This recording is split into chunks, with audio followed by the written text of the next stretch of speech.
Welcome back to the Everything is a Primary Source podcast, the show where we get history through pop culture. We'll be taking a look through the TV guide from 1994 and 1995 for the short-lived animated comedy The Critic, starring Jon Lovitz, to see what it can tell us about that time in history. So it's really nice to have a familiar face at a conference that's states away. We're in Tennessee, but I have Jeff from the New Hampshire Council for the Social Studies in our own backyards from each other here. And have you been enjoying the conference so far? I have been enjoying the conference. I've kind of had a duality where I'm a board member of the local organization, the affiliated council, but also my own professional development as a teacher. So it's been a good experience. It's good to see you too, Eric. It is. I mean, well, it is great seeing me. It's so much fun, even if you know it's going to happen, to see a familiar face when you're out. Have you ever run into somebody that you know unexpectedly far away from home? Has that ever happened to you? Yes, one time. It was actually in Disney World a little less than a year ago. A student that I had previous years, I'm walking out of like Pecos Bill, and there's this, at this point now, 20-something-year-old woman in her family. Yeah, it's like, I know you. That's great. And I guess that's a teacher thing. Yeah. Is that we kind of every year produce probably like between 95 and 120 possibilities of that and send it out into the world and be like, well, there's a good chance. And I love situations, thankfully for you, it wasn't terribly long, between the time. But I like it when former students are working at places where they have to wear name tags, because then I can be like, "Hey, there's Joe. How you doing, Joe?" And a lot of times you do remember that person, but you just can't come up with the name right away. But you recognize because we have space in our brain, I would say, and I think it's actually pretty impressive for about 100 names at a time, which most people can't do. But I think that's pretty good for a teacher to keep one bank of them. But then you have to make room for the next group. And when that happens, unfortunately, it could be kids in your own school, and you're like, I don't know your name right now because I had you last semester, and But speaking of references, we're going to be talking about a cartoon that basically built its entire short-lived series on references to other pop culture, particularly movies. And that would be one of my favorite cartoons, and that's The Critic. Why did you choose The Critic? So, I just remember liking The Critic as a kid in the 90s. Mm-hmm. And then it's one of those programs where I watched it again as an adult, right? And a young adult, maybe in my 20s. Mm-hmm. And you just pick up on nuance. It's a show that references pop culture. So I feel like as I became older and then would watch the reruns, I just understood it more. And it's clever. And it's they do rapid pop culture references throughout each episode. So if listeners have never seen The Critic, first of all, go find it. I think you can find it pretty easily on even YouTube. But it's Jon Lovitz voices Jay Sherman, who is a film critic living in New York, and he has a show on it's supposed to be like a CNN type channel. For some reason, they have his Critics Corner. And he is like the ultimate loser with the ladies, and people don't even like him as a film critic. And he juggles his home life and his relationship with his parents. And it's great. And throughout, not only just on his show itself, but throughout the series, they'll have references to movies. And it's just like The Simpsons, which is kind of born from and related to, where you're absolutely right. In later time, you're like, oh, I didn't see that movie. I didn't get that reference back then, but I've subsequently seen the movie, and now I get it. Now that joke. Was there any movies that were brought up on The Critic that you saw because of The Critic? Oh, that's a good point. I can't think off the top of my head. I'm sure. Or there was something that The Critic made fun of that I had maybe already seen and thought, like, now I get it. Right. I see that, whatever we're poking fun at. Yeah. I remember, and I think it is like akin to shows like The Simpsons, where it's just like Jay Sherman's absurd. Yeah. Right? And he has everything, it stinks. Right? Yeah, it stinks. And, but there's like a cynical stereotype personality there, and Yeah. and it's just He's a lovable guy. I Remarkably think he's lovable. great. Yeah. And everything Lovitz touches is gold Yep. to me. I love John Lovitz. I think he's just one of the, like, anything he's in, just like Phil Hartman. yes. And, like, it would be good without them, but then it's just made that much better. It's guaranteed to be awesome if Yeah. either, and they were good friends, so. Their delivery. Yeah. That's a good example. of Hello, Hartman's. just Yeah. like that. Lovitz, and they both had the perfect voice for the time period. And so the question that we chose for this podcast karaoke is, who is the intended audience or user of this? And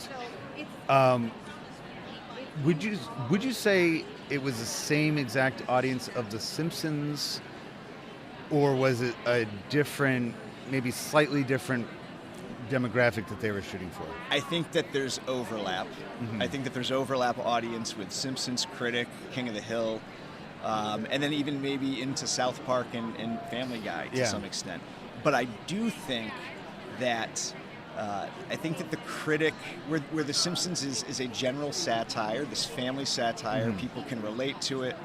The Critic is a little bit more nuanced. I think Yeah. it's geared towards the person who wants a little bit more,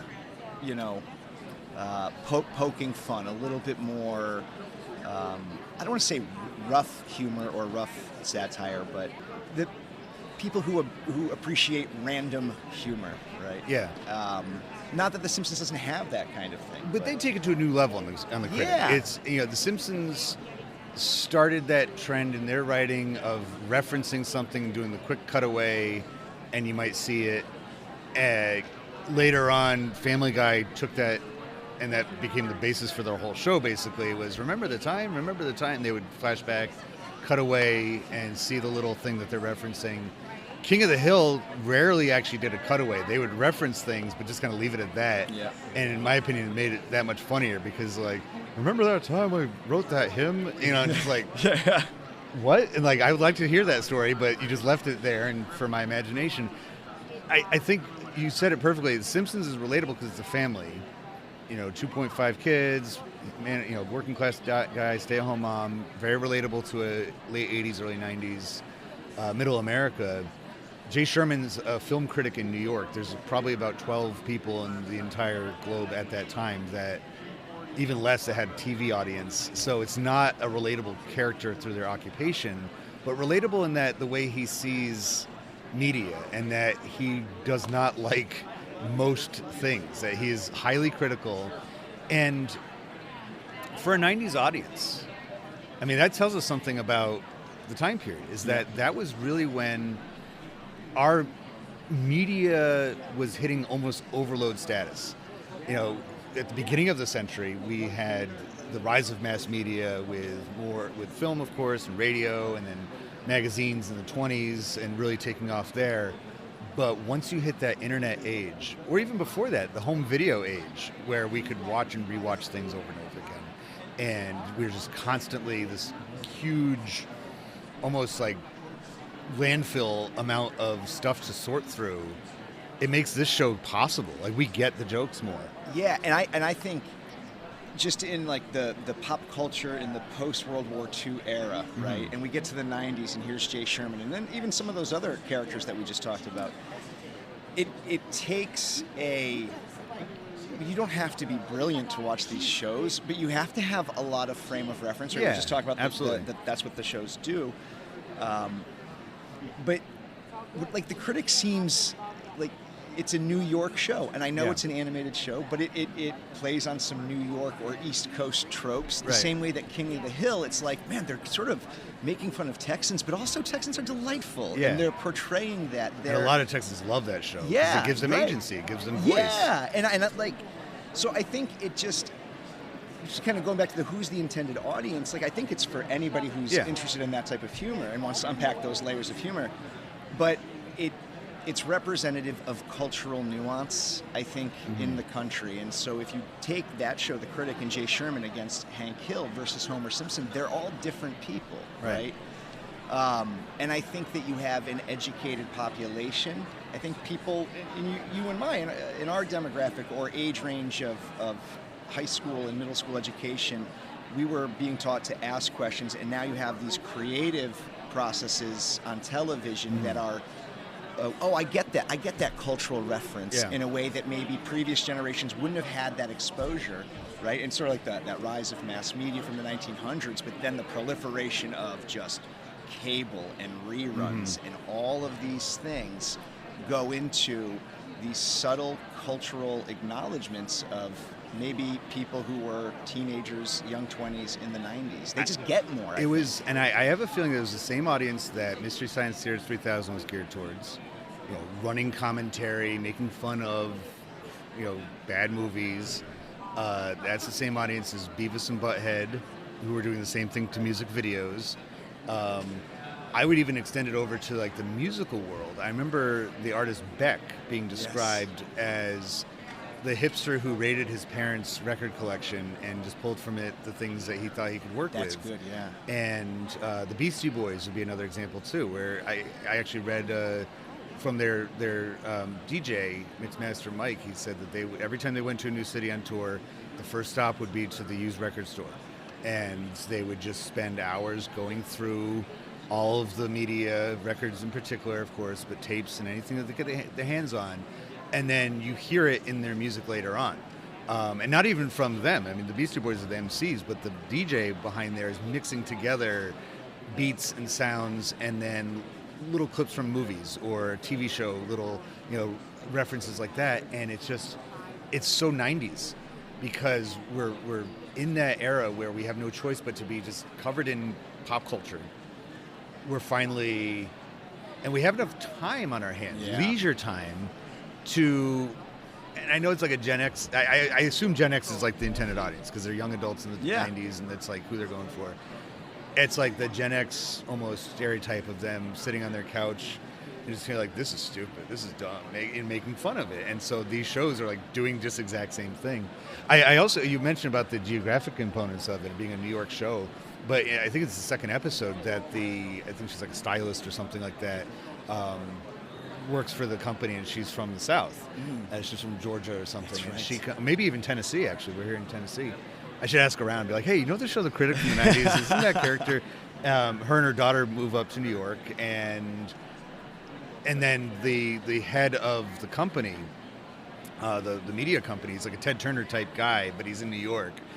But he even talks to her. He's like, you know, those of us in, you know, from the South always get a bad reputation up here. They think it's all bumpkins, and then the Country Bear Jamboree comes out of the side of his. That's and he's like, what's that? He's like, oh, you know, where are the bears who sing for? And it's like, he's like, I don't know why they think that way, but it's like that. I think was an attempt to not just make another New York show, because that's, you know, Friends was in New York, Seinfeld's in New York. Before that, years before, I Love Lucy's in New York. And then, just like Seinfeld, they go to L.A. Jay goes to L.A. in one episode. So it's like, but in that episode where Jay goes to L.A., you see these farmers in the Midwest looking up at the airplane, and the little boy's like, Grandpa, who are? He's like, those are the people who make our movies, and and they even though they look down at us and call us flyover country, and he's like, wait a minute, he's like, and he gets out a shotgun, he shoots up at the plane, and the pilot's like, I apologize, we were getting some of that Midwestern anger at, you know, it'll end soon, you know, and it's like, so they're acknowledging the elitism that exists on each coast towards the middle of the country. And then they invite in a couple of characters that represent the group that is not represented usually on those kinds of shows. So I think too, you use like the example of like Friends and Seinfeld, and I mean I love Seinfeld in that New York sort of, but it's like those shows, the characters get into hijinks that are very specific to like, oh, look at this demographic, oh, this, you know, Phoebe is singing Smelly Cat, right. That's funny, but there's not a lot of like depth of substance where Jay, just to go back to Jay Sherman, like he's angry all the time, everything stinks, but he's also this great dad, right? Mm-hmm. King of the Hill, Hank Hill's a little bit like that too, where there is still, there's this elitism, but oh man, Jay Sherman's this flawed dude, but he loves his kid, Yeah. and it's just I think that there is And he's a nice more guy. authentic He tries nuance to. to a show like The Critic Yeah. than a typical sitcom of that era. Yeah, you know? and they took it to. It's too bad they didn't last very long. I don't know exactly. I know they actually moved one network to the other. I think they started on Fox and then on ABC or vice versa, because they were having a tough time getting an audience beyond, because they weren't on Sundays like The Simpsons were. And even though they tie into The Simpsons, that crossover episode where Jay Sherman shows up on The Simpsons, I think it was a promotional thing. Yeah. And in true Simpsons manner, they're self-effacing about it. The whole time they're just like making fun of crossover shows and how cheap they are to try to get us to. But it's there's that. There's a tie-in. I think it's interesting because you brought about Seinfeld as being very specific and New York and 30-something singles and that kind of thing. I don't think it's a coincidence or just an accident that the very first scene in King of the Hill, they're talking about Seinfeld. That's right. And, I wouldn't have remembered that if you didn't just say I that. watch that show constantly, so it's like we go back to it, and he's like, "Hey, those New York boys," and Boomhauer, and yada yada yada, and it's like, it's almost like acknowledging that they're like, yes, in our world that show exists, and we recognize that it's not ultra. It's more of like a spectator sport for the rest of the country to look at Yankees, New Yorkers, and make fun of them and how their lives are. And now here's the voice of Texas. Here's the voice of ordinary people.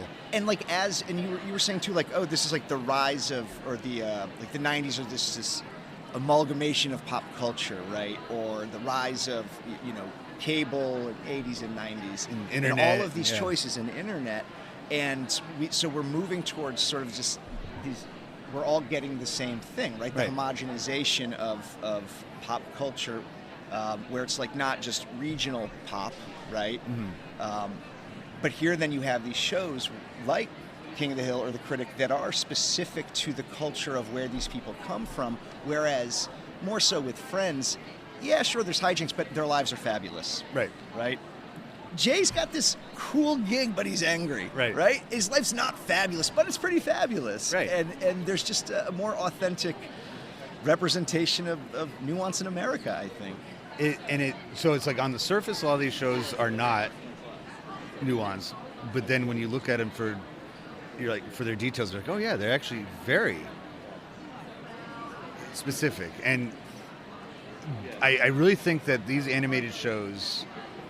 And The Critic absolutely took advantage of the fact that they were a cartoon by doing weird, wild stuff, having crazy stuff depicted on the screen, but also utilizing the fact that they could put Jay in all these different locations. He goes to Iraq in one episode, and all it takes is them just drawing it. They don't have to actually send or make a whole set that looks like he's in Iraq or something like that. When Friends goes to London, some of it's on a soundstage, but they actually do go to, and that's a huge undertaking to bring an entire crew and cast and everything internationally. The cartoons of that era, and actually that was one of my criticisms of King of the Hill before I fell in love with it when I was a kid. When it first came on, I was like, why is this a cartoon? They could totally do this show with real people, because they don't do anything fantastic with it.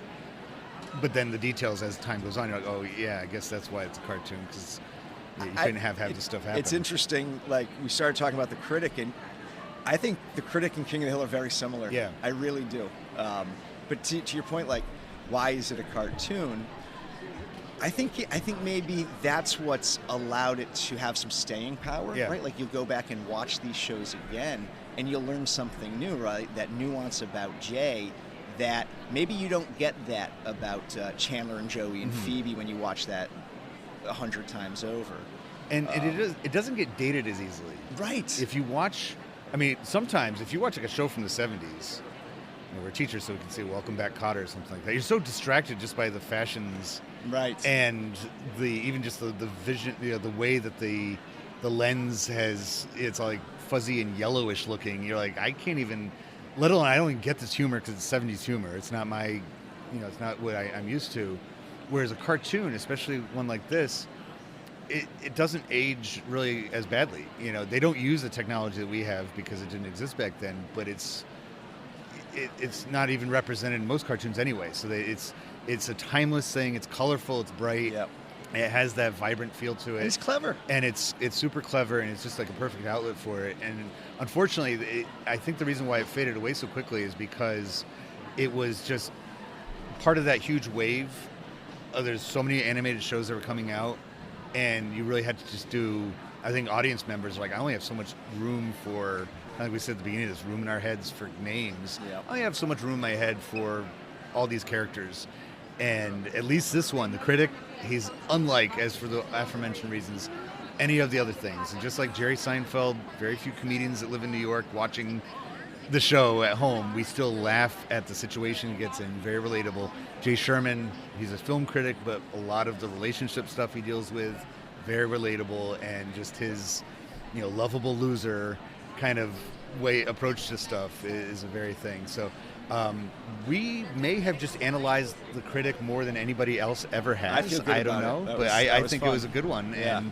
And safe travels back to New Hampshire, and we'll probably run into each other there again. So thanks for joining. Thanks for having me, Eric. I appreciate it.